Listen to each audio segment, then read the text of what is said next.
Guys, it's the end of the week. This is when I usually make a video, uh, and I have some ideas for one. Bear with me. Um, this will be a few minutes here on Zen philosophy as the essence of Kriya Yoga. So, and all meditation traditions. When we look, for example, to the father of Zen philosophy here in the West, arguably D.T. Suzuki. He was uh, one of these ones who's quoted as having said, Zen is love. Well, the tradition that I was raised in, Protestantism in the United States, we said God is love. God is love. Zen is love. God is Zen. So it's that direct experience of cosmic consciousness, of spirit, that is really encapsulated in the philosophy of Zen, and I will say also in the philosophy of Kriya Yoga in a very special way. Because we see that Kriya uh, is a form of yoga where we move through the 7 stages, or really 8 stages, the eightfold path of meditation, directly into harmony with our true self, and then on to transcendental realization of ourself as one with God, which we would call divine union in the Christian tradition, and uh, nirvana in the Buddhist tradition, right? Or samadhi in the Hindu tradition, and so on. So as we begin to realize that we don't have to speak Sanskrit to achieve samadhi, we don't have to speak Greek, right, to achieve divine union, we don't have to speak Pali to achieve nirvana. We have to speak love. Okay? So, this idea of embracing philosophy, embracing life with the philosophy of love, has many, many branches, has many, many arms, as it were, has many, many arms like we see the Divine Mother depicted as having in the tradition of Hinduism. We have many symbols and many divine um, embodiments of that, we would say, in the meditation tradition, because there are many who have mastered the process of utilizing the mind. Uh, One of those ones that I look to for insight is, of course, Paramahansa Yoganandaji. And Paramahansa Yoganandaji gives us this grace filled panoply of words when he says in his affirmations, Thou art perfect, thou art I, thou art I, thou art my brain. It is shining, it is whole, it is whole, it is whole, it is whole. So the idea of Zen philosophy in its essence is very much embraced by the Kriya Yoga model, as it is by all the meditation models, right?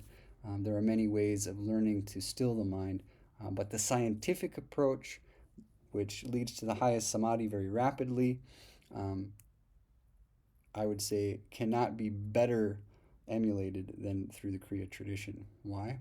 Because it embraces and uplifts the advantages of each of the traditions, right? From uh, pure, simple prayer and childlike faith, all the way onto the very highest confidence, which comes after we've achieved that divine union permanently. So, as we begin our quest or commence our quest from where we left off, we begin to realize that we have what we need, even unto divinity itself. Isn't that what we're all really looking for, if we're honest, is divine love and the experience of that divine love?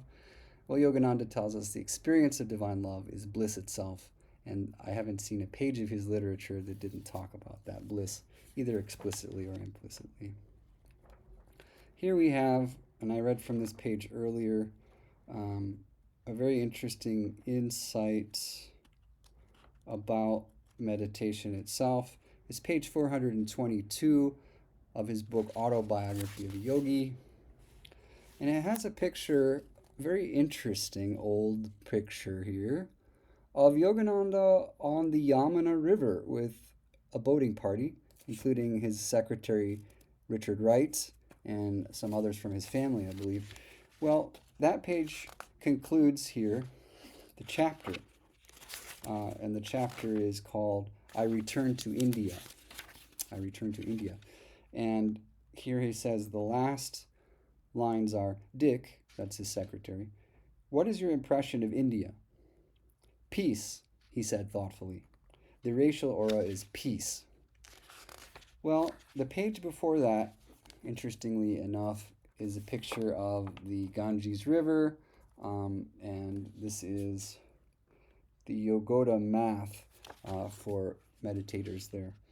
And we see here a reference to a meeting that took place, not at that math, but actually further south, I believe, between the celebrated mystic and master meditator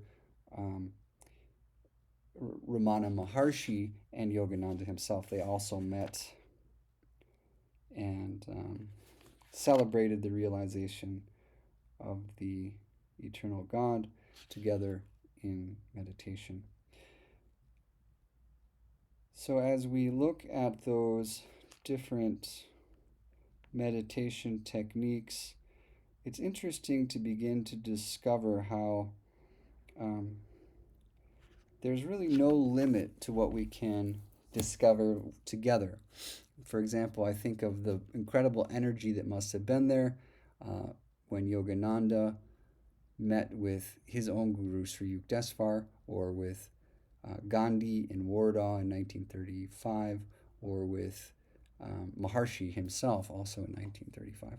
So the meetings of these master meditators, of these minds that had incredible power and incredible courage, even fearlessness, and incredible humanity, incredible love for all persons, begin to wake us up to our real potential and even inspire us to put aside at least some of our cravings, so that we can crave even more the realization of that perfect love which brings bliss and be able to share it with others.